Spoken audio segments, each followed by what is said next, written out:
बिस्मिल्लाहिर्रहमानिर्रहीम। अल्हम्दुलिल्लाहि रब्बिल आलमीन वस्सलातु वस्सलामु अला अशरफिल अंबियाइ वल मुरसलीन मुहम्मदिन व अला आलिहि व सहबिहि अजमाइन, अम्मा बाद।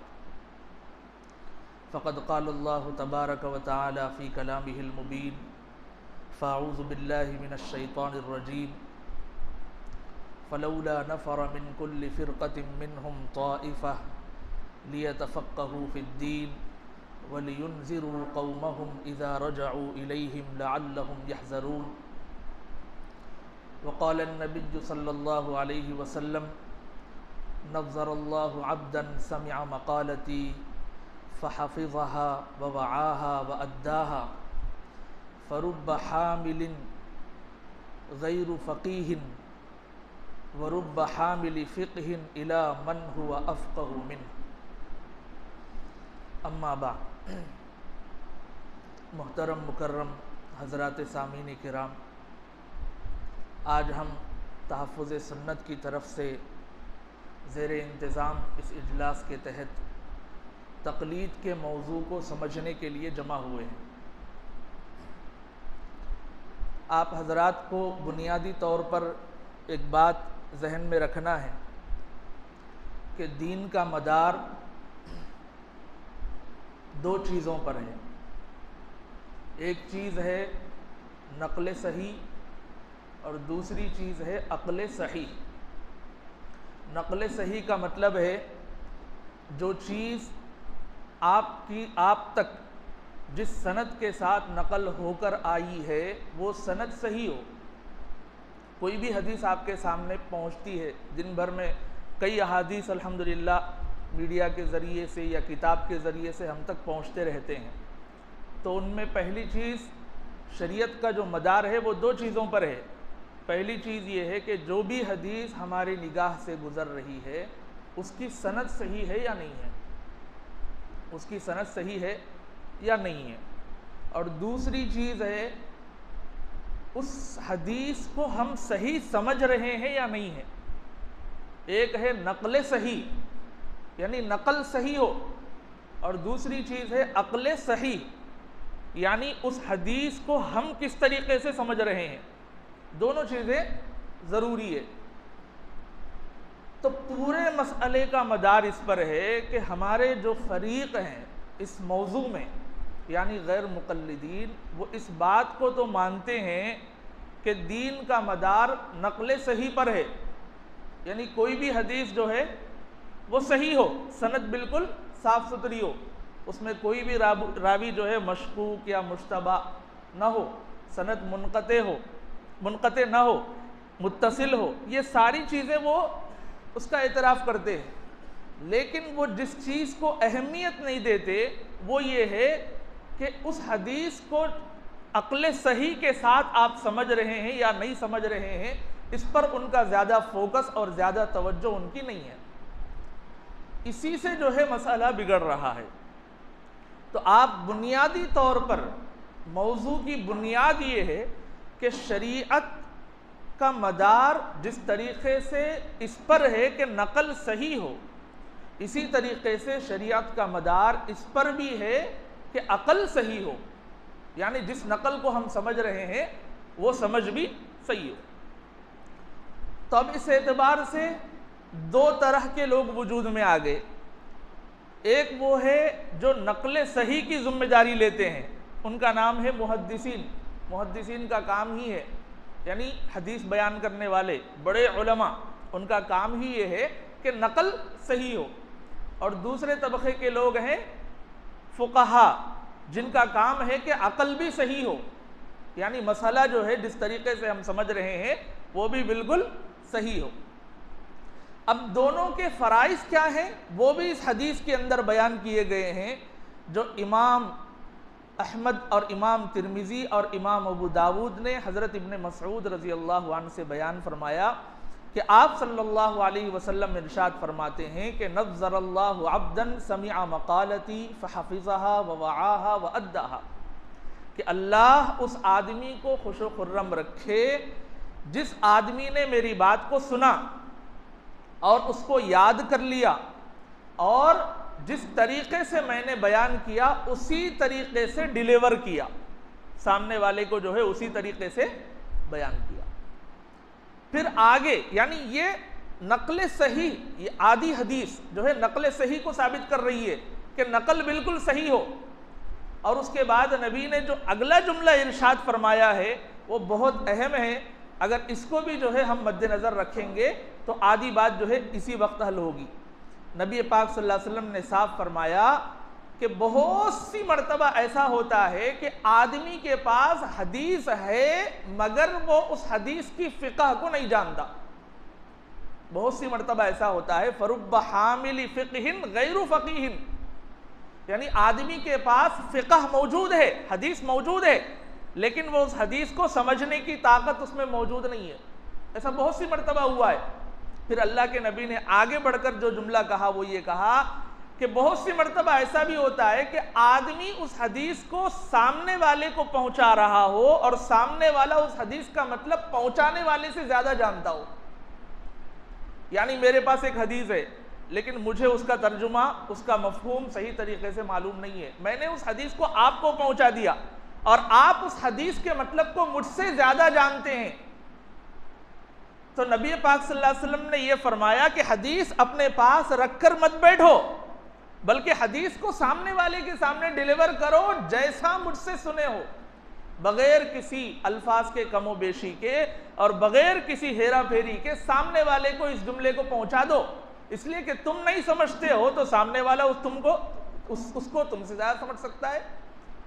तो इसका मतलब ये है कि आप सल्लल्लाहु अलैहि वसल्लम ने इस हदीस में दो चीज़ों पर तवज्जो दी है। एक ये है कि सनद की हिफाजत करो और दूसरी चीज़ है हदीस के मतलब की भी हिफाजत करो, हदीस के मतलब की भी हिफाजत करो। तो दो जिम्मेदारियां नबी पाक सल्लल्लाहु अलैहि वसल्लम ने इस हदीस के ज़िम्न में हम पर डाली है। एक ये है कि हदीस के अल्फाज की तबलीग की जाए, एक ये है कि हदीस के अल्फाज की तबलीग की जाए और दूसरी ये है कि हदीस के माना और मुराद और उसके मफहूम को समझा जाए। तो दोनों काम जो है आप सल्लल्लाहु अलैहि वसल्लम ने जो है हमारे ऊपर डाले हैं।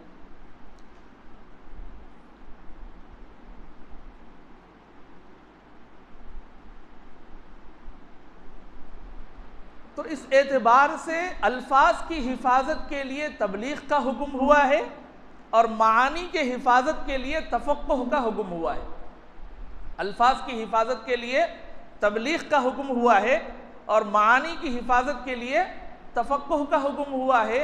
इसी को इस आयत में भी अल्लाह पाक ने इरशाद फरमाया, फलौला नफर मिन कुल्लि फिरक़तिन मिनहुम ताइफतुन लियतफ़क़्क़हू फ़िद्दीन वलियुनज़िरू क़ौमहुम इज़ा रजअू इलैहिम लअल्लहुम यहज़रून। यानी हर कौम में चंद आदमी ऐसे हों जो शरीयत के अंदर गौर करें, दीन के अंदर तफक्कुह हासिल करें और फिर जब वो अपनी कौम के पास लौटें तो अपनी फ़िक़ह की रोशनी में, अपनी समझ की रोशनी में लोगों को शरीयत के बारे में डराएं ताकि लोग जो है उनकी उन बातों को सुनकर और उनकी उन बातों से खौफ हासिल करके जो है शरीयत के पाबंद बन जाए। तो इसका मतलब ये है कि अल्फाज की भी तबलीग हो।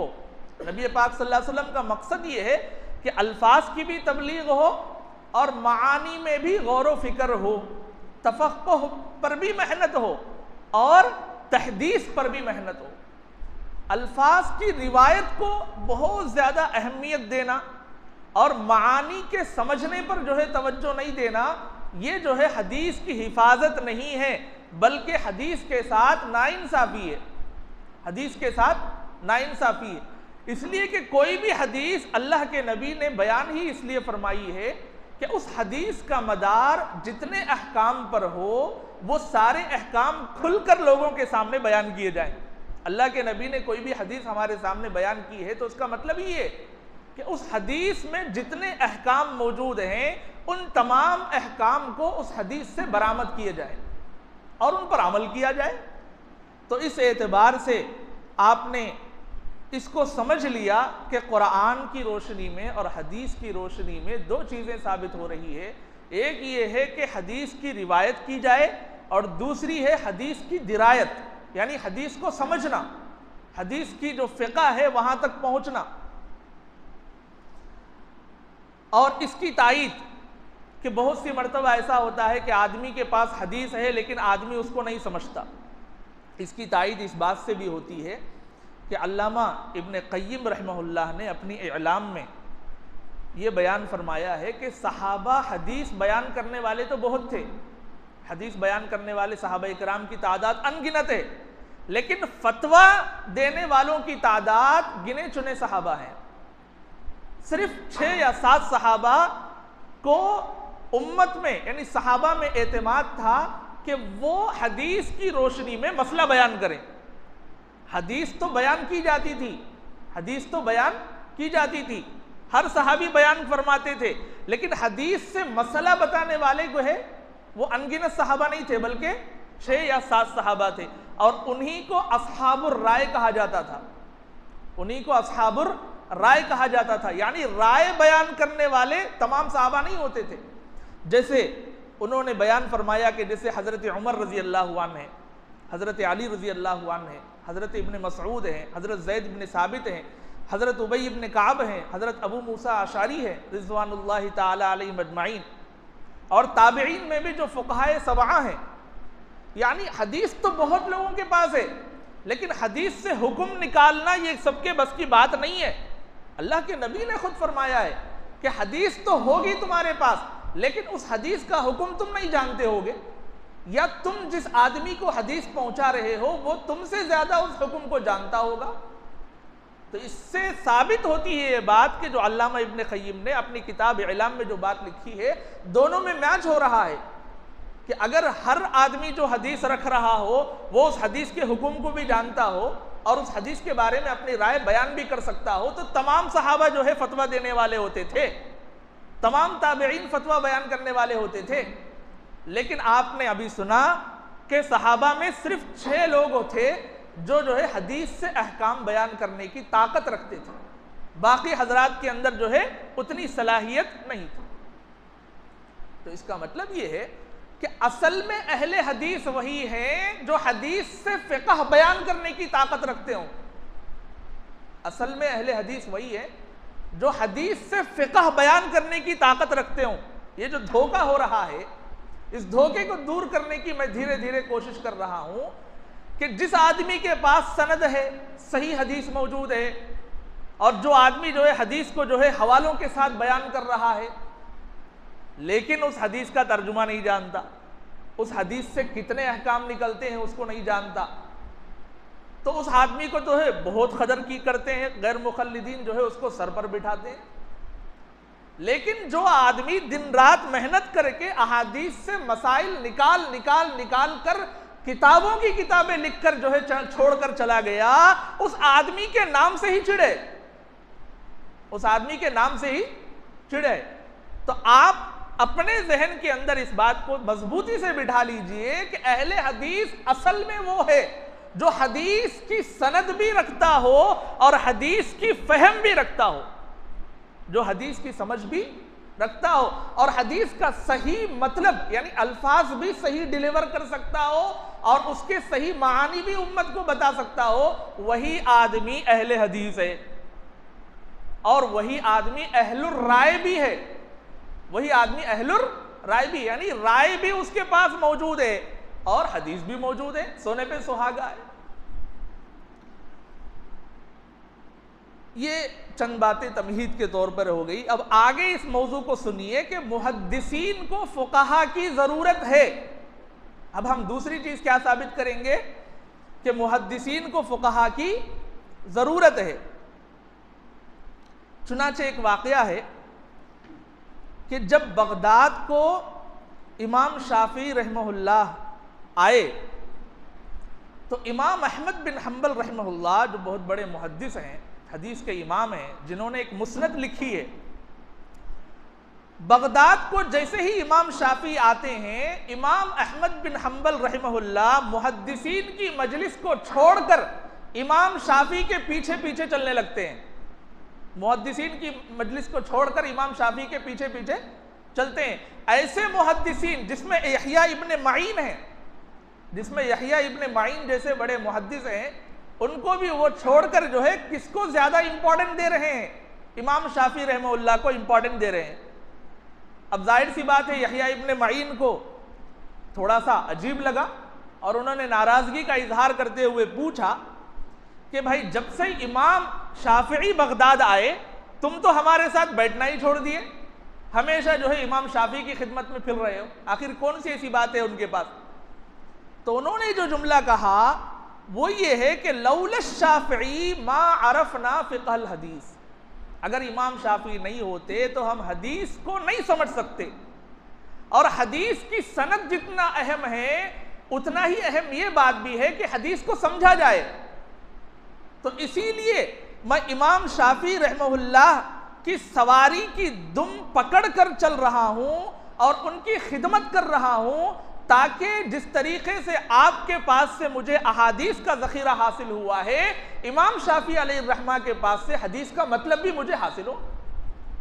तो बताइए, एक मुहद्दिस को फ़क़ीह की कितनी ज़रूरत है कि इमाम अहमद बिन हम्बल रहमहुल्लाह, जो खुद एक बड़े मुहद्दिस हैं और जो उनके असातिज़ा हैं यहया इब्न माइन जैसे, वो भी बहुत बड़े मुहद्दिसी है, लेकिन जैसे ही एक फ़क़ीह इमाम शाफ़िई बगदाद आते हैं तो एक मुहद्दिस दूसरे मुहद्दिसीन की मजलिस से उठकर फ़क़ीह के पीछे उनके सवारी की दुम पकड़कर चलकर उनकी खिदमत कर रहा है, सिर्फ हदीस को समझने के लिए। तो इसका मतलब ये हुआ कि हदीस को हासिल कर लेना ये काफ़ी नहीं है, बल्कि हदीस को की फ़िक़्ह को हासिल करना ये बहुत ज़रूरी है। दूसरा वाक़या कि एक मरतबा इमाम अबू हनीफ़ा रहमहुल्लाह हज़रत इमाम आमश रहमहुल्लाह की मजलिस में बैठे हुए हैं, और इमाम आमश रहमहुल्लाह ने चंद फ़िक़ही मसले मसाइल जो है इमाम अबू हनीफ़ा से पूछे कि लोग मुझसे जो है ये मसले पूछ रहे, आप इसका जो है जवाब दो। तो इमाम अबू हनीफ़ा एक के बाद एक टकाटक जो है उन सारे मसाइल का जवाब दे दिए, उन सारे मसाइल का जवाब दे दिए। अब इमाम आमश जो है इमाम अबू हनीफ़ा से पूछते हैं कि भाई, इतने सारे मसाइल का जवाब आप इतने सिंपल में दे दिए, आखिर ये कैसे हुआ?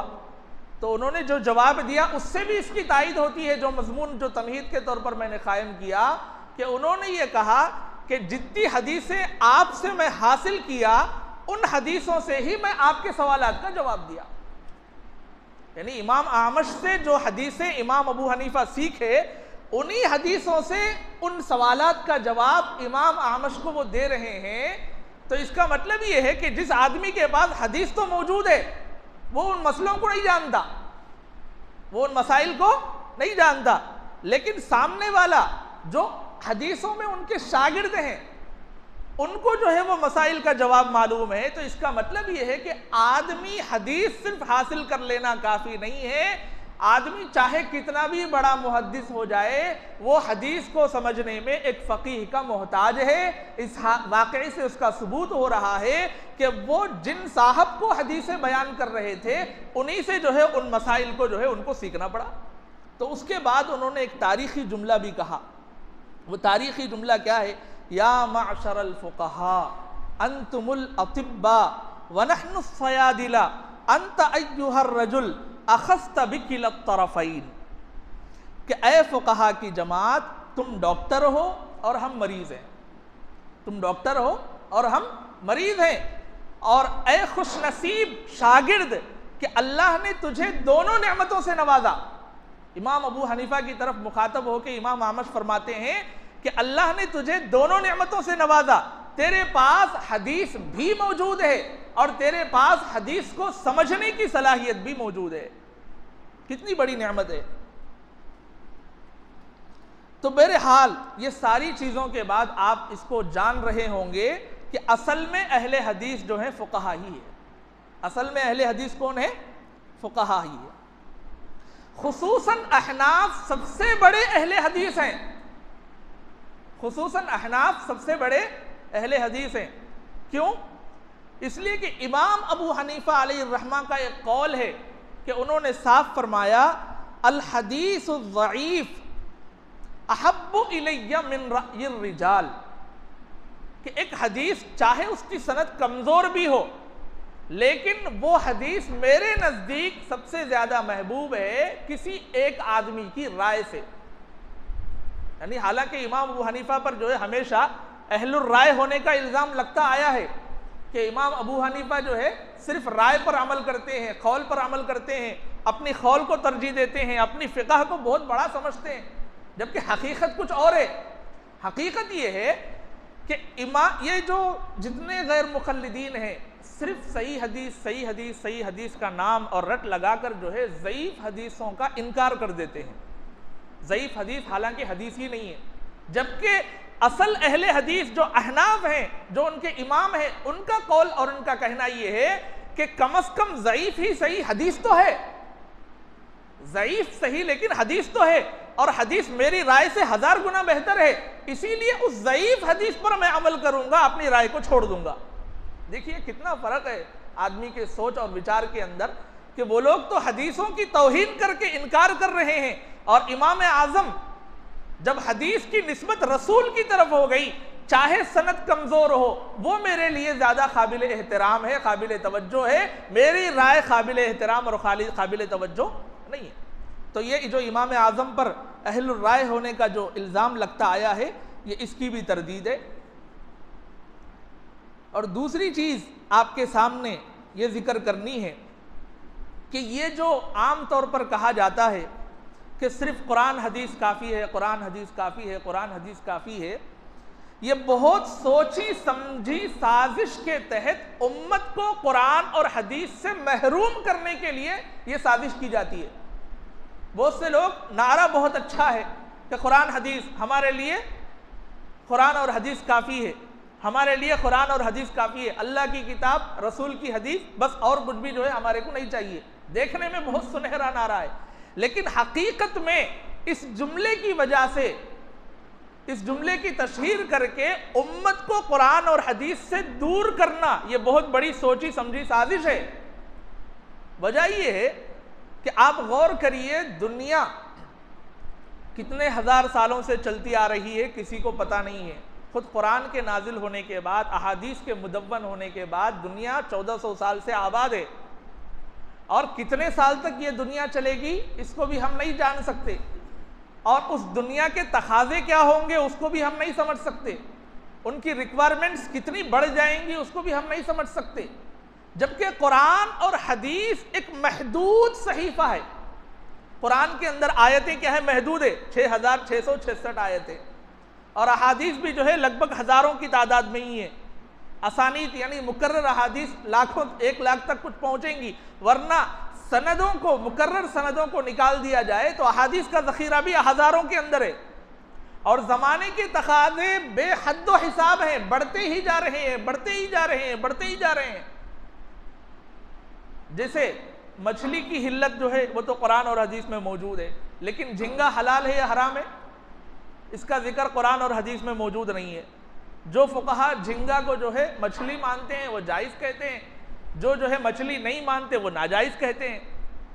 तो बहरहाल ज़माने के अंदर बहुत सारे मसाइल ऐसे आते जाएंगे कि इस महदूद सहीफ़े को गैर महदूद मसाइल के हल के लिए काफ़ी और वाफ़ी बनाना ये उम्मत के लिए अजीम जिम्मेदारी है। अगर नहीं बनाएंगे तो नए नए मसाइल ईजाद होते जाएंगे। जैसे जो है मसनूई दांतों को लगाना, रोज़े की हालत में मसनूई दांतों को लगाना, जाहिर सी बात है उस ज़माने में दांत मजबूत होते थे। जब कुरान और हदीस जब जो है मुदव्वन हुआ, कुरान नाजिल हुआ, लोगों को इसकी ज़रूरत नहीं थी, लेकिन आज जो है ज़रूरत पेश आ रही है। जैसे शर्मगाह में लोभ दाखिल करना, औरत को जो है हामिला होने से बचने के लिए लोभ दाखिल किया जाता है शर्मगाह के अंदर, वो उस ज़माने में उसका तसव्वुर भी नहीं था। जब कुरान और हदीस जो है इस उम्मत के लिए एक तोहफ़ा बनकर आए थे, उस वक़्त इसका तसव्वुर भी नहीं था। लेकिन आज हर आदमी जानता है कि लोभ क्या चीज़ है, मसनूई दांत क्या चीज़ है, और तांबे के दांत लगाना नहीं लगाना, चांदी के दांत लगाना नहीं लगाना, सोने के दांत लगाना नहीं लगाना। जिस ज़माने में कुरान हदीस था, मतलब इब्तदाई दौर में कुरान और हदीस जब मुदव्वन होकर उम्मत को मिला, उस ज़माने के अंदर टेस्ट ट्यूब बीब का यानी टेस्ट ट्यूब बेबी का कोई तसव्वुर नहीं था।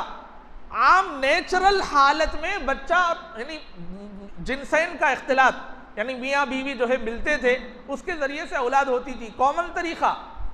लेकिन आज नए नए तरीक़े वजूद में आ रहे हैं। रहम को किराए पर भी लिया जा सकता है, औरत जो है बग़ैर किसी तकलीफ़ के बच्चा जन सकती है, माँ बन सकती है। तो ये हलाल है हराम है, इसके बारे में जो है गौर करना पड़ेगा नहीं पड़ेगा। अब जो 6666 आयतें हैं उसमें इसका हुक्म नहीं है। आप खाली देखते जाएंगे, कहीं पर भी टेस्ट ट्यूब बीप का जिक्र ही नहीं होगा, कहीं पर भी इसका जिक्र, लोभ का जिक्र ही नहीं होगा, और हदीसों में भी इसका जिक्र ही नहीं होगा। तो अब अगर ये कहा जाए कि जो कुरान और हदीस के जाहिर है उसको जो है काफ़ी समझो, और जो चीज़ का बयान कुरान और हदीस में नहीं है उसमें मनमानी तरीके से अमल कर लो, तो इसका मतलब यह है कि उम्मत जो है टेस्ट ट्यूब भी करा लेगी। उम्मत जो है, बच्चे कई गुजरना भाई, बच्चे जो है 9 महीने बर्दाश्त करना, बच्चों को दूध पिलाना, ये सारे तकालीफ क्यों झेलना। लिहाजा जो है हम वो जो आसान तरीका है टेस्ट ट्यूब बीप का, उस तरीके से हम बच्चे पैदा करेंगे। तो ये सोची समझी साजिश है कि कुरान और हदीस में गौर मत करो, इज्तिहाद से काम मत लो, इस्तिंबात से काम मत लो, फ़िक़्ह से काम मत लो। ज़ाहिर हदीस और ज़ाहिर कुरान से कोई चीज़ मौजूद है तो अमल कर लो, नहीं है तो अपनी मनमानी करके कुछ भी कर लो, तुम्हारी कोई पकड़ नहीं होगी। असल ये है खेल, असल खेल ये है। इसलिए कि ज़माने में नए नए मसाइल पेश आते रहेंगे, तो आम आदमी वो तो फ़क़ीह से पूछेगा मुल्ला साहब ये काम करना या नहीं करना। लेकिन अगर आदमी को ये बोलेंगे नहीं भाई कुरान में है तो करो, या नहीं है तो पूछना भी नहीं है, तकलीदिश नहीं करना है, तो इसका मतलब ये है कि आदमी ये बोलेगा मेरे पास जो है ऑप्शन है कि चाहे तो करूं चाहे तो नहीं करूं। लेकिन ऐसा नहीं है। आज भी संजीदा और गौर फिक्र करने वाले समझदार लोग जो है फौरन पूछते हैं कि मुल्ला साहब ऐसा करा सकते या नहीं कर सकते, अपना खून डोनेट कर सकते या नहीं कर सकते, आई जो है डोनेट कर सकते नहीं कर सकते, किडनी जो है किसी को डोनेट कर सकते नहीं कर सकते। सब नए मसले हैं। कोई भी आदमी ये नहीं बोलता कुरान में हदीस में तो नहीं है ना, नहीं, फ़क़ीह से फौरन पूछा जाएगा। ये लोग ये चाहते हैं कि फ़क़ीह से न पूछो, अपनी मनमानी करो, समझ में आए तो करो नहीं तो छोड़ दो। तो इस तरीके से उम्मत को बेपनाह ख्वाहिशात के अंदर और बेपनाह मनमानियों के अंदर झोंकने के लिए एक सुनहरा नारा दिया जा रहा है कि हमारे लिए कुरान और हदीस काफ़ी है।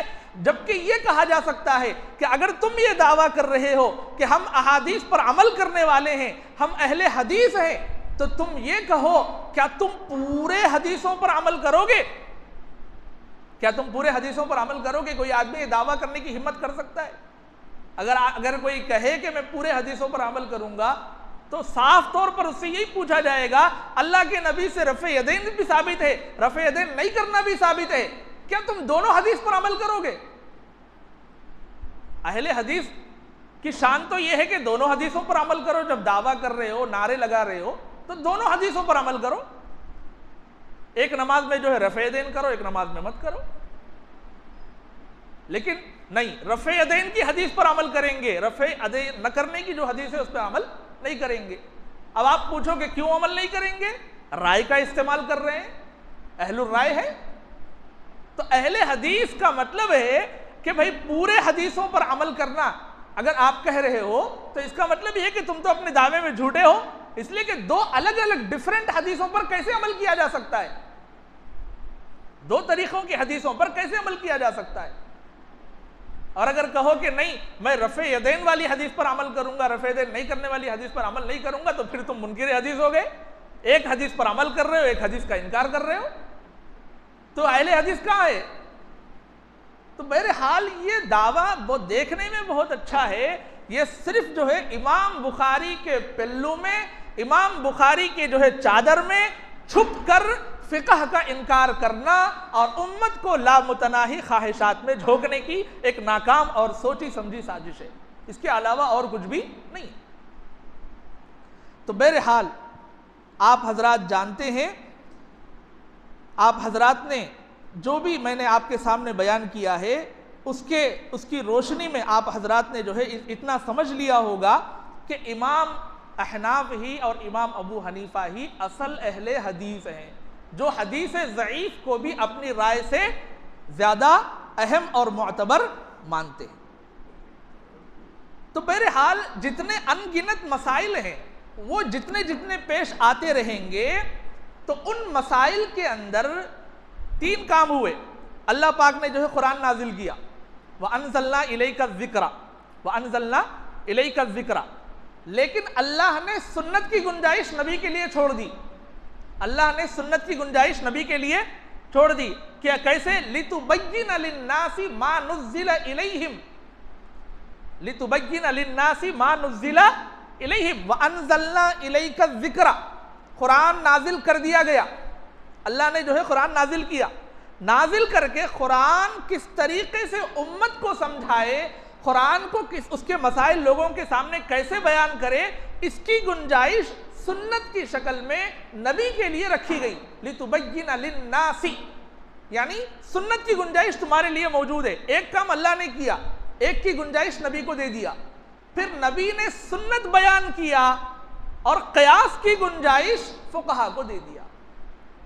कयास की गुंजाइश वलअल्लहुम यतफक्करून, लितुबय्यिना लिन्नासी मा नुज़्ज़िला इलैहिम वलअल्लहुम यतफक्करून, वलअल्लहुम यतफक्करून तीसरा पड़ाव। तो इस तरीके से ये जो चैन सिस्टम है इसको समझने की जरूरत है कि अल्लाह ने कुरान नाजिल किया, व अनज़लना इलैका ज़िक्रा, अल्लाह ने कुरान नाजिल किया। कुरान नाजिल करके अल्लाह पाक जिम्मेदारी आगे नबी के कंधे पे डाल दिए। ये कुरान अपने उम्मतियों को समझाना आपकी जिम्मेदारी है। तो जब अल्लाह के नबी ने 23 साल में जो कुरान समझाया उससे सुन्नत वजूद में आई, उससे क्या है? सुन्नत वजूद में आई। तो अल्लाह पाक ने जो है अपना काम किया और नबी को अपना काम करने का हुक्म दिया। तो नबी ने अपना काम कर लिया, फिर नबी ने क़यामत तक के फुक़हा को इज्तिहाद की गुंजाइश दे दी, वलअल्लहुम यतफक्करून। और चाहिए कि आगे वाले लोग गौर करते रहे, मसाइल जो है निकालते रहे, उम्मत को तन्हा मत छोड़े गैर मुक़ल्लिदीन की तरह कि भाई कुरान हदीस में है तो अमल कर लो, नहीं रहे तो ख्वाहिशात की मनमानी कर लो। नहीं, वलअल्लहुम यतफक्करून। हदीस डिलीवर करने के बाद नबी ने फरमाया कि अब इस्तिंबात से, इज्तिहाद से क़यामत तक के मसाइल तुम हल करो। तो चुनाचे इमाम आज़म के ज़माने से आज जितने दारुल इफ्ता हैं, जितने मुफ्तियान हैं, जितने काज़ियान हैं, वो गौर फिक्र कर रहे हैं फ़िक़ही सेमिनार के मुनाकिद होने की शक्ल में। और जितने फ़िक़ही सेमिनार मुनाकिद हो रहे हैं, एक एक ज़माने के अंदर जो है मसाइल को निकाला जा रहा है। और आज का मुफ्ती, आज का काज़ी भी जो फैसला फ़िक़्ह हनफ़ी की रोशनी में करता है वो भी फ़िक़्ह हनफ़ी के अंदर मुअतबर माना जाएगा। और फ़िक़्ह हनफ़ी ही कुरान और हदीस के अहकाम को साबित करने वाली नहीं बल्कि ज़ाहिर करने वाली माना जाएगा। यानी इमाम का क़यास मुस्बित हुक्म नहीं है बल्कि मुज़हिरे हुक्म है। हुक्म ऑलरेडी मौजूद है, इसलिए कि इनिल हुक्मु इल्ला लिल्लाह। हुक्म देने वाला कोई मुज्तहिद नहीं हो सकता, हुक्म देने वाला कोई मुफ्ती नहीं हो सकता। ऑलरेडी हुक्म कुरान हदीस की रोशनी में मौजूद है, उसको जाहिर करने के लिए एक मुफ्ती की ज़रूरत है, एक मुज्तहिद की ज़रूरत है।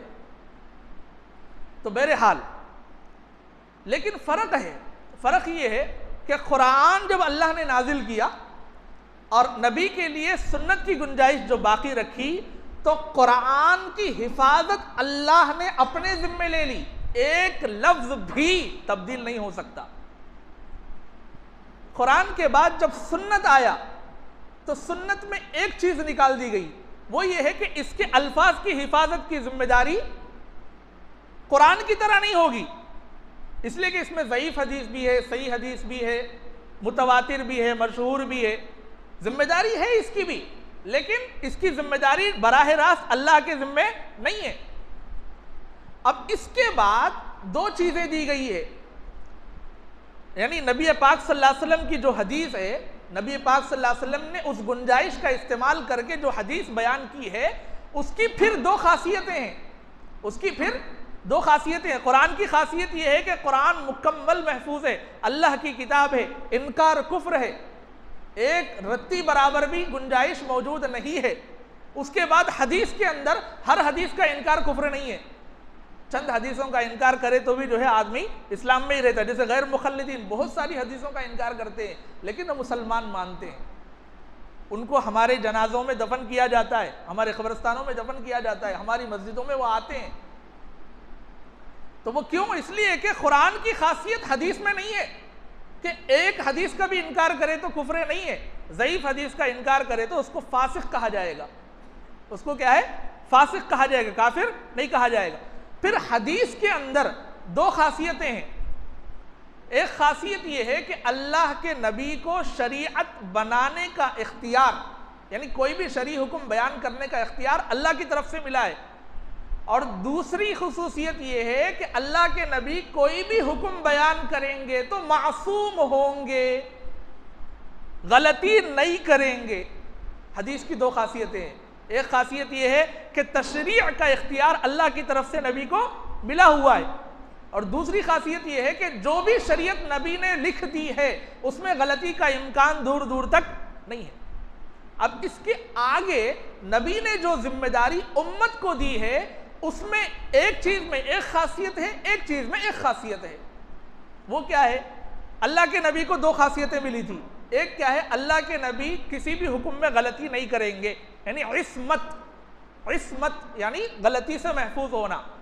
इसको इजमा की शक्ल में बाकी रखा गया है, इसको इजमा की शक्ल में बाकी रखा गया है।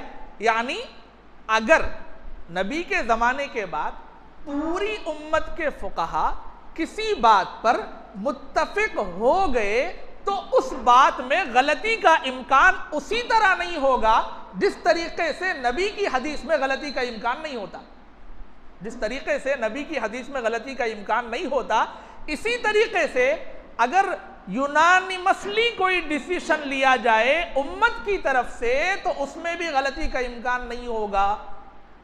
इसका नाम है इजमा, इसका नाम है इजमा।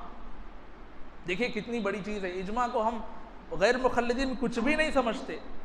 गैर मुखल्लिदीन इजमा के नाम से जो है कुछ भी वाकिफ नहीं है, जबकि इजमा में एक खासियत हदीस की मौजूद है। वो क्या है? इस्मत, यानी मुजमा अलैह मसला, इजमाई मसला गलती से पाक होता है। क्या दलील है? दलील है कि ला तज्तमिउ उम्मती अला ज़लाला, मेरी उम्मत कभी भी गुमराही में जमा नहीं हो सकती, यानी गलती नहीं हो सकती। जिस तरह 20 रकात तरावी का मसला है, इजमाई मसला है, आज सुबह भी उसका जिक्र आया था, तो वो मसला हमारे लिए बिल्कुल हुज्जत है और उसका इनकार करना बिल्कुल जो है गुनाह है और वाजिब का इनकार है। क्यों? इसलिए कि इजमाई मसले में इस्मत की खासियत होती है, यानी उसमें गलती का इम्कान नहीं होता। और दूसरी चीज, अब इसके बाद क़यास का दर्जा, और क़यास में हदीस की एक खासियत मौजूद है। वो क्या है कि अगर कोई फ़कीह या कोई मुज्तहिद किसी मसले को कुरान और हदीस की रोशनी में बयान करता है तो वो भी शरीयत है, वो भी शरीयत है। यानी हदीस की दो खासियत है। एक ये है कि हदीस शरीयत का नाम है, हदीस जो है शरीयत का नाम है, और हदीस गलती से पाक होती है। इजमा के अंदर एक खासियत रह गई कि वो गलती से पाक होती है, और क़यास के अंदर जो है और एक खासियत आ गई, क्या? कि वो भी शरीयत है, वो भी शरीयत है। तो इस एतबार से हमारे दीन के 4 उसूल बन गए, एक किताबुल्लाह, एक सुन्नत रसूलुल्लाह, एक इजमा और एक क़यास। इन चारों उसूलों को जो आदमी मानेगा वह अहले सुन्नत वल जमाअत में से है, जो किसी भी चीज़ का इनकार करेगा वो अहले सुन्नत वल जमाअत में से नहीं। तो बहरहाल इसी तरीके से तखलीद को साबित करने के लिए एक वो हदीस जो हज़रत इमाम अबू दाऊद रहमहुल्लाह ने हज़रत मुआज़ इब्न जबल रज़ी अल्लाह अन्हु से रिवायत फरमाया है कि जब हज़रत मुआज़ इब्न जबल रज़ी अल्लाह अन्हु यमन के गवर्नर बनकर, यमन को अल्लाह के नबी ने जब हज़रत मुआज़ को भेजा तो अल्लाह के नबी ने उनसे पूछा कि ए मुआज़, लोगों में किस चीज़ से फ़ैसला करोगे? तो हज़रत मुआज़ ने पहली मरतबा क्या फरमाया? कुरान से फ़ैसला करूँगा। ठीक है, अगर कुरान में नहीं मिला तो उन्होंने फरमाया हदीस से फ़ैसला करूँगा। अगर हदीस में नहीं मिला तो हज़रत मुआज़ ने फरमाया अपना जहन और दिमाग इस्तेमाल करके मसला निकाल के बताऊँगा, अस्तहीदु बिराई। तो अल्लाह के नबी खुश हो गए और अल्लाह के नबी ने दुआ दिया।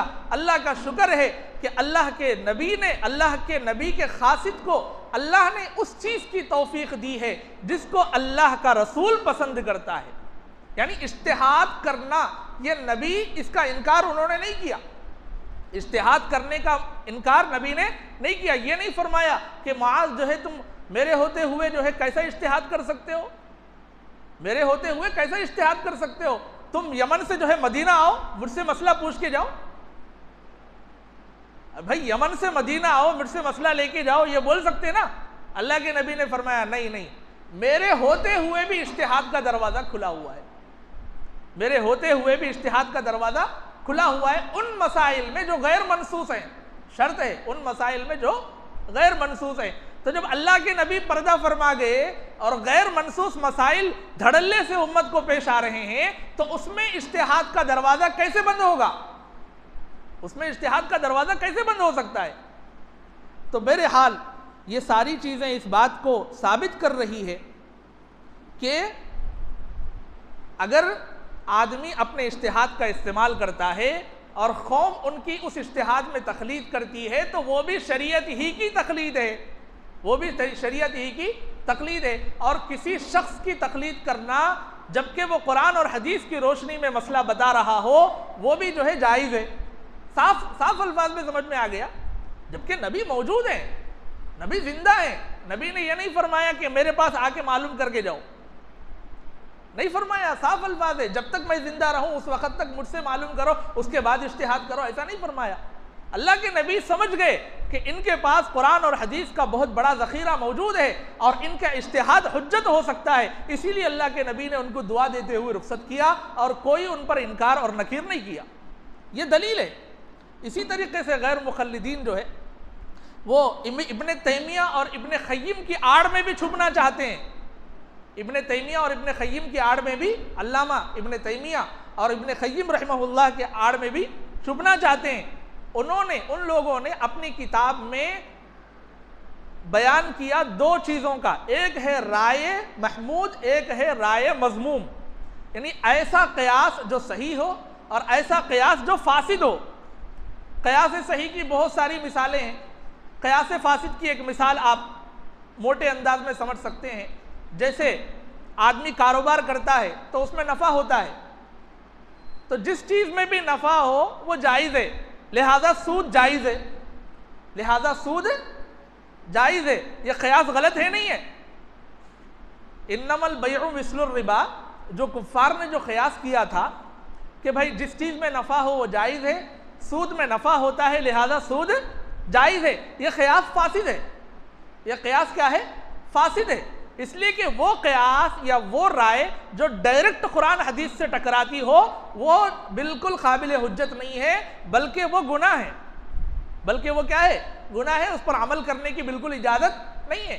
तो ऐसी राय को अल्लामा इब्ने तैमिया और इब्ने क़य्यिम ने गलत करार दिया और उन्होंने अपनी किताब में जहाँ गलत राय की तरदीद की है वहीं क़यास सही की तारीफ़ भी की है, वहीं क़यास सही की तारीफ़ भी की है। तो गैर मुक़ल्लिदीन हमेशा जैसे आदत है एक हदीस को लेते एक हदीस को छुपाते, ऐसे ही जो है इन लोगों को पकड़ के झुल रहे कि भाई इब्ने तैमिया इब्ने क़य्यिम हमारे आदमी है, इसलिए कि उन्होंने क़यास का इनकार किया, क़यास का इनकार किया, क़यास का इनकार किया। अभी आपके सामने बयान किया गया, उन्होंने क़यास का इनकार नहीं करे, क़यास फासिद का इनकार करे, क़यास सही की तारीफ़ करे। क़यास सही को वो भी मानते हैं, और क्यों नहीं मानेंगे जबकि वो खुद इमाम अहमद के मुक़ल्लिद हैं। इब्ने तैमिया और इब्ने क़य्यिम भी जो है इमाम अहमद बिन हम्बल के मुक़ल्लिद हैं। भाई जो आदमी मुक़ल्लिद हो और क़यास का इनकार करता हो, ऐसा हो सकता? जो आदमी मुक़ल्लिद हो और क़यास का इनकार करे, ऐसा नहीं हो सकता। तो बहरहाल इनकी आड़ में भी जो है छुपने की कोशिश जो है नाकाम है। इसी तरीके से इमाम बुखारी की आड़ में तो बहुत छुपते हैं, जबकि इमाम बुखारी ने साफ अल्फाज में बयान फरमाया। इमाम खत्ताबी ने उनके कौल को अपनी किताब में नकल करते हुए फरमाया कि इमाम बुखारी खुद कहते हैं, जब मैं 16 साल का बच्चा था तो उस वक़्त मैंने अब्दुल्ला इब्न मुबारक और वकी की किताबों को हिफ्ज़ कर लिया और अहलुर राय के कलाम को खूब पहचान लिया। अहलुर राय यानी फ़ुक़हा की कलाम को खूब पहचान लिया। उसके बाद ही हदीस पढ़ाने के लिए बैठा, उसके बाद ही हदीस पढ़ाने के लिए बैठा। कौन कह रहा है? वक्त का बहुत बड़ा मुहद्दिस, जिस मुहद्दिस की किताब अल्लाह के कलाम के बाद सबसे ज़्यादा पढ़ी जाती है, उस मुहद्दिस ने साफ अल्फाज में ये कहा कि मैं फ़ुक़हा की किताबों को पढ़ने के बाद ही हदीस पढ़ाने बैठा हूँ। यानी हदीस को समझने के लिए फ़ुक़हा की किताब पढ़ना लाजिम और ज़रूरी है। इसीलिए मदारिस के अंदर पहले हिदाया पढ़ाई जाती है, उसके बाद इमाम बुखारी की किताब पढ़ाई जाती है। यही इमाम बुखारी की सुन्नत है। जब वो 16 साल में थे तो उन्होंने हज़रत इमाम आज़म के शागिर्दों की किताबें पढ़े, यानी अब्दुल्ला इब्न मुबारक और वकी की किताब, यानी अब्दुल्ला इब्न मुबारक और हज़रत वकी ये इमाम अबू हनीफा के शागिर्द थे। और इनकी किताबें पढ़ने के बाद वो आदमी जो है हदीस पढ़ाने के लिए बैठा, तो दौरे को में पहुंचने से पहले आलिमियत के अंदर पहले हिदाया पढ़ाई जाती है, और हिदाया अहनाफ की लिखी हुई किताब है। तो यही इमाम बुखारी की भी सुन्नत है। तो लिहाजा किसी की भी आड़ में छुपकर उम्मत को ज़्यादा दिन तक धोखा नहीं दिया जा सकता। इमाम बुखारी, इमाम बुखारी, इमाम बुखारी, जबकि इमाम बुखारी का अमल ये है कि वह अहनाफ के शागिर्दों की किताबें पढ़कर हदीस पढ़ाने के काबिल हुए।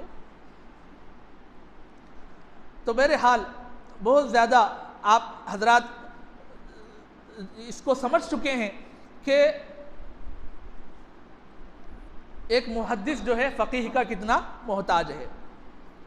इसी तरीक़े से हदीस के ज़ाहिर को, यानी अभी हमारा मौजू यही चल रहा है कि क़यास की ज़रूरत क्यों है, इज्तिहाद की ज़रूरत क्यों है, ज़ाहिर हदीस काफ़ी क्यों नहीं है। तो इसकी चंद नज़ीरें और आपके सामने पेश की जा रही है। जैसे वाक़या मरवी है कि जैसे रमज़ान के रोज़े आगे आने वाले हैं, और रोज़ों के बारे में एक आयत ये है कि हत्ता यतबय्यन लकुमुल खैतुल अब्यद मिनल खैतिल अस्वद मिनल फज्र, यानी उस वक़्त तक सैरी कर सकते हो जब तक के काला धागा और सफ़ेद धागा जुदा हो जाए, जब तक के काला धागा और सफ़ेद धागा जुदा हो जाए। तो एक सहाबी हैं, अहले ज़ुबान हैं, अरबी ज़ुबान हर सहाबी जानते थे, उनकी ज़ुबान ही अरबी है।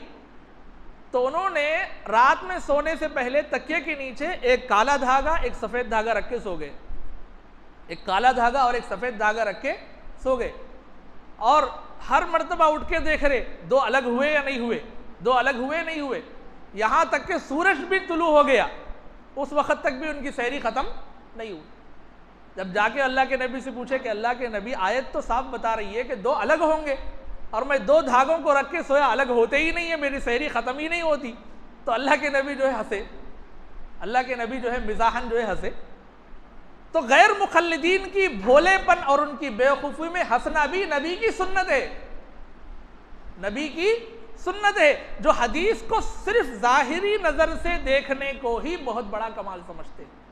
तो अल्लाह के नबी ने फरमाया कि नहीं, मतलब हदीस इस आयत का ये नहीं है कि दो धागे अलग होंगे, मतलब है सफ़ेदी और तारीकी दोनों में इम्तियाज़ हो जाए, दोनों में इम्तियाज़ हो जाए उस वक़्त तक, यानी रात की तारीकी ख़त्म हो और सफ़ेदी का आगाज़ हो जाए, ये तबय्युन मुराद है। ये नहीं है कि एक धागा ले लिए, दूसरे धागे से जो है कब अलग हो रहा देख रहे, सैरी करते जा रहे, ये मतलब नहीं है। ये साफ इस बात को बता रहा है कि ज़ाहिर हदीस या ज़ाहिर नस्स कुरानी काफ़ी नहीं है जब तक कि आदमी अपनी फ़हम का इस्तेमाल न करे, और अगर अपनी फ़हम इस्तेमाल करने के काबिल न हुआ हो, मुज्तहिद की शराइत उसमें नहीं पाई जाती हो, तो किसी मुज्तहिद के फ़हम पर एतमाद करके उसकी तक़लीद न करे, उस वक़्त तक जो है आदमी सही रास्ते पर नहीं हो सकता। इसी तरीक़े से अल्लाह के नबी की ज़माने में एक और वाक़या पेश आया कि ग़ज़वे अहज़ाब के बाद जब सहाबा मदीना शरीफ को लौट रहे थे और असर की नमाज का वक्त करीब था, तो अल्लाह के नबी ने फरमाया कि ला युसल्लियन्न अहदुन अल अस्र इल्ला फ़ी बनी कुरैज़ा, कि कोई भी आदमी असर की नमाज न पढ़े मगर बनु कुरैज़ा में जाकर, यानी मदीना पहुँचकर। तो अब सहाबा में ग्रुप डिस्कशन हुआ और दो तबक़े बन गए। बाज़ सहाबा जो है इतना चलते रहे, दरमियान में असर की नमाज का वक्त भी आया मगर असर की नमाज नहीं पढ़े और मदीना शरीफ चले गए, और बाज़ सहाबा जो है असर की नमाज पढ़ के गए, और दोनों ने जाकर जो है अपना अपना अमल नबी के सामने जाहिर किया, और नबी ने किसी के भी अमल का इनकार नहीं किया। हालांकि नबी ये कह सकते थे, जब हदीस का जाहिर ये कह रहा है कि चाहे असर का वक्त निकल भी जाए तब भी मदीना पहुंच के ही नमाज पढ़ना है, दरमियानी रास्ते में नहीं पढ़ना है, तुमने मेरी बात की मुखालफत करके ख़यास का इस्तेमाल करके रास्ते में नमाज कैसे पढ़ लिया? तुम तो जो है मेरे हुक्म को ठुकरा रहे हो। अल्लाह के नबी डांट सकते थे, लेकिन नबी ने नहीं डांटा, इसलिए कि उन्होंने ये समझा कि इतना जल्दी सफर करो कि असर निकलने से पहले मदीना पहुंच जाओ। ये मकसद है अल्लाह के नबी का, यह नहीं है कि नमाज निकल रहे तो भी सफर करते रहो। उन्होंने ये समझा और नबी ने उसकी कोई नकीर नहीं की। तो इसका मतलब ये है कि आदमी जो है हदीस के जाहिर में अगर वजाहत ना हो तो अपनी फहम का इस्तेमाल करके गलत भी अमल करे तब भी जो है उसको सवाब मिलेगा। इसीलिए इज्तिहाद का दरवाज़ा खुला हुआ था और उम्मत के जिन मुज्तहिदीन ने इज्तिहाद किया उसमें सबसे ज़्यादा इमाम अबू हनीफा पर लोगों ने एतमाद किया, लिहाजा उनकी इत्तिबा करना भी शरीयत ही की इत्तिबा करना है, उनकी इत्तिबा करना भी शरीयत ही की इत्तिबा करना है। और बहुत सारी हदीसें हैं, जैसे एक हदीस है कि हज़रत अबू हुरैरा रज़ी अल्लाहु अन्हु को नबी पाक सल्लल्लाहु अलैहि वसल्लम ने अपने जूते दिए, नालैन मुबारक दिए और नबी ने यह फरमाया कि जाओ लोगों में ऐलान कर दो, जो आदमी तौहीद को मानता हो और जो आदमी रिसालत को मानता हो वो आदमी जन्नत में जाएगा, वो आदमी जन्नत में जाएगा। हज़रत अबू हुरैरा उन जूतों को लेकर दौड़ रहे थे ताकि जल्दी से जल्दी लोगों में यह बात को पहुंचाई जाए। उतने में हज़रत उमर आ गए और हज़रत उमर रज़ी अल्लाहु अन्हु ने उनको रोक लिया, भाई क्या बात है, किस जल्दी में जा रहे हैं? तो उन्होंने बात सुनाई कि अल्लाह के नबी ने यह इरशाद फरमाया, लोगों के अंदर ये हदीस बयान करने के लिए जा रहा हूँ। फ़ौरन उन्होंने ज़ोर से एक ऐसा घूंसा मारा सीने के ऊपर और वो उसी तरीके से गिर गए। अब उसके बाद हज़रत अबू हुरैरा नबी से जो है शिकायत करने के लिए जा रहे हैं तो हज़रत उमर उनके पीछे पीछे जा रहे हैं और अल्लाह के नबी के पास दोनों पहुँचते हैं और हज़रत अबू हुरैरा वाक़या सुनाते हैं और हज़रत उमर सफाई देते हुए कहते हैं, ऐ अल्लाह के नबी, अगर ये हदीस उम्मत के अंदर बयान की जाएगी तो उम्मत इसका ज़ाहिरी मतलब समझकर आमाल में सुस्ती करेगी, सिर्फ तौहीद और रिसालत को काफ़ी समझकर आमाल सालिहा से अपने आप को बचाकर जो है बैठेगी, इसलिए कि आपने साफ फरमा दिया कि जन्नत में जाएगा, अमल करो या ना करो। तो अल्लाह के नबी ने फरमाया, ऐ अबू हुरैरा, ये मौका नहीं है, इस हदीस को बयान मत करो।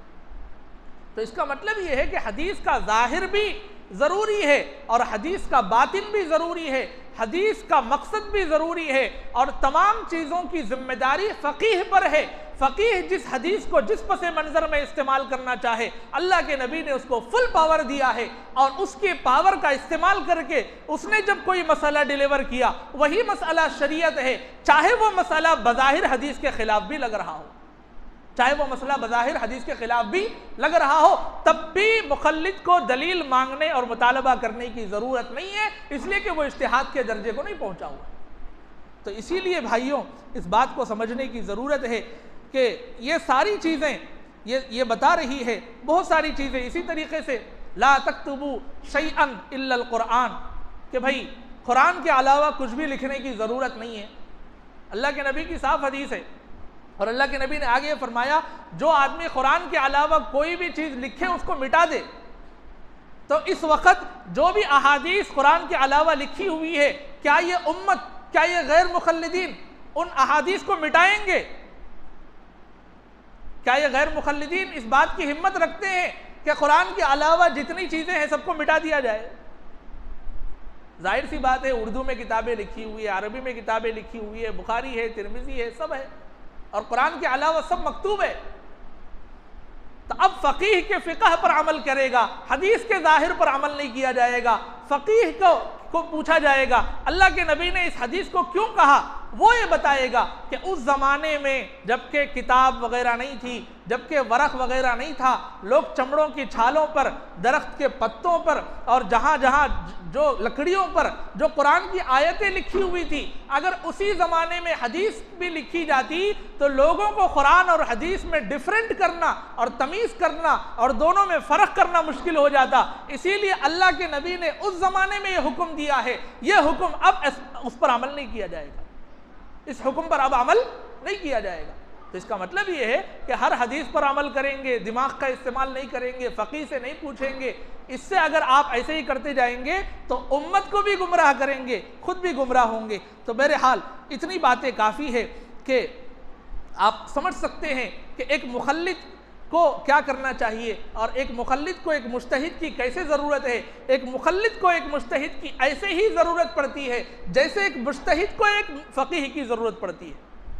एक मुहद्दिस को जिस तरीक़े से फ़क़ीह की ज़रूरत पड़ती है, मुज्तहिद की ज़रूरत पड़ती है, ऐसे ही एक मुखल्लिद को मुज्तहिद की ज़रूरत है। जाहिर सी बात है, हम तो मुज्तहिद भी, हम तो मुहद्दिस भी नहीं है। जब मुहद्दिस को फ़क़ीह की ज़रूरत पड़ रही है, हम तो अनपढ़ हैं, जाहिल हैं, तो हमको कैसे जो है मुज्तहिद की ज़रूरत नहीं पड़ेगी? जाहिर सी बातें पड़ेगी।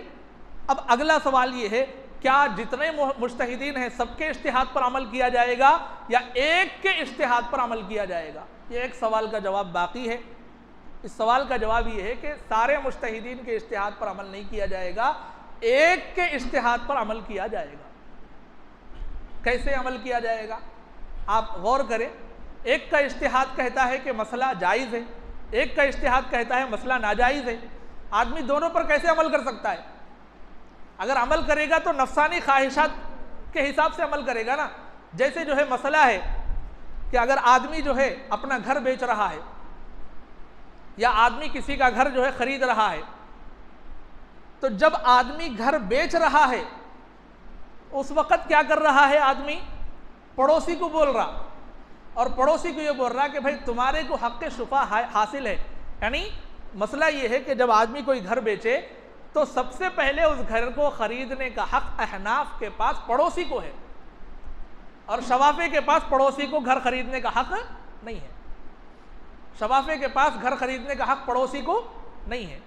यानी कोई भी खरीद सकता, पहला रेफरेंस पड़ोसी को देना ज़रूरी नहीं है। जबकि अहनाफ के पास उसकी इजाज़त पर बे मौकूफ़ है। जब तक पड़ोसी डिक्लेरेशन नहीं देगा, नो ऑब्जेक्शन या नो सी नहीं देगा, उस वक़्त तक वो घर किसी और को नहीं बेच सकता। अहनाफ के पास ये मसला है। और इमाम शाफी के पास यन्नोसी पड़ोसी से लेने की ज़रूरत नहीं है, बेच सकते। तब आदमी डबल गेम खेल सकता। जब आदमी खुद घर बेच रहा, पड़ोसी से मोहब्बत है, तो आदमी क्या बोल रहा? भाई आप खरीद लो, आप जो है खरीद लो। तो अहनाफ के मसलक के हिसाब से जो है अमल कर रहा। लेकिन जब आदमी जो है किसी घर को देखा जो उसके महल्ले में नहीं है, कहीं और है, एक अच्छा घर है, बहुत बड़ा है, और आदमी उसको खरीदना चाह रहा है, और अहनाफ के मसलक के हिसाब से पड़ोसी से यन्नोसी लेना पड़ता, तो अब वो घर खरीदने के लिए वो शाफी बन रहा। घर खरीदने के लिए वो क्या बोल रहा? मैं इमाम शाफी के मसलक को इख्तियार करूंगा और मैं पड़ोसी से यन्नोसी लिए बगैर खरीद लूंगा। तो बताइए डबल गेम हुआ या नहीं हुआ? नफसानी ख्वाहिश पर अमल हुआ नहीं हुआ? जब खुद आप घर बेच रहे थे तो पड़ोसी का ख्याल कर रहे थे हनफी बन के, जब आप खुद घर खरीद रहे थे तो पड़ोसी को बाजू रख रहे शाफी बन के। ऐसा हो सकता? नहीं हो सकता।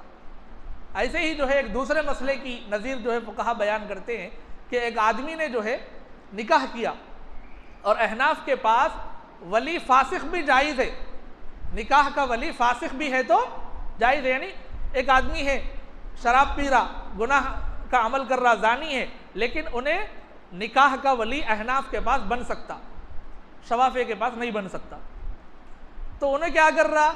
जब निकाह कर रहा उस वक़्त जो है अहनाफ के मसलक के हिसाब से एक फासिक को जो है वली बना दिया, लेकिन गफलत से जो है बीवी को 3 तलाक दे दिया। गफलत से जो है बीवी को 3 तलाक दे दिया। अब मसला क्या है? इमाम आज़म के पास 3 तलाक दिए बाद जो है जब तक हलाला नहीं है उस बीवी से जो है गुजारना, रात गुजारना बिल्कुल जायज़ नहीं है। उस बीवी को छोड़ना क़यामत तक जो है वाजिब है। यानी उस बीवी के साथ अब वो नहीं रह सकता।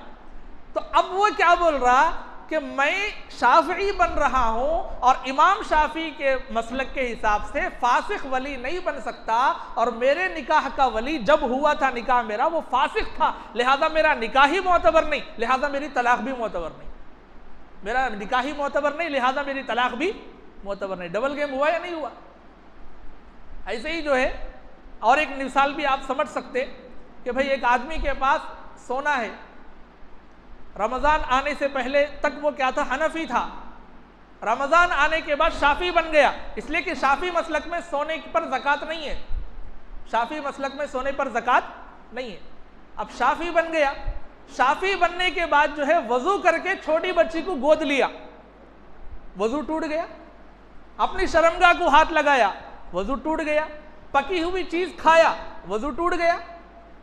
अब बोल रहा कि भाई ये क्या है, बार बार वजू टूट रहा है। इसलिए कि अहनाफ के पास औरत को हाथ लगाने से वजू नहीं टूटता, पकी हुई चीज खाने से वजू नहीं टूटता, लेकिन शाफी के पास टूट जाता। तो सोने की ज़कात से बचने के लिए शाफी बना, लेकिन रोजाना बार बार वजू करना पड़ रहा, फिर हनफी बन गया। तो ये ख्वाहिश पे अमल है नहीं है। तो इसीलिए आखिरी बात ये जहन में रखिए कि इज्तिहाद, मुक़ल्लिद को इज्तिहाद की ज़रूरत है और इज्तिहाद पर अमल करना पड़ेगा ख्वाहिशात से बचने के लिए। और एक मुज्तहिद के इज्तिहाद पर, आप हनफी हैं तो ज़िंदगी भर हनफी ही रहेंगे, शाफ़ी हैं तो ज़िंदगी भर शाफ़ी ही रहेंगे।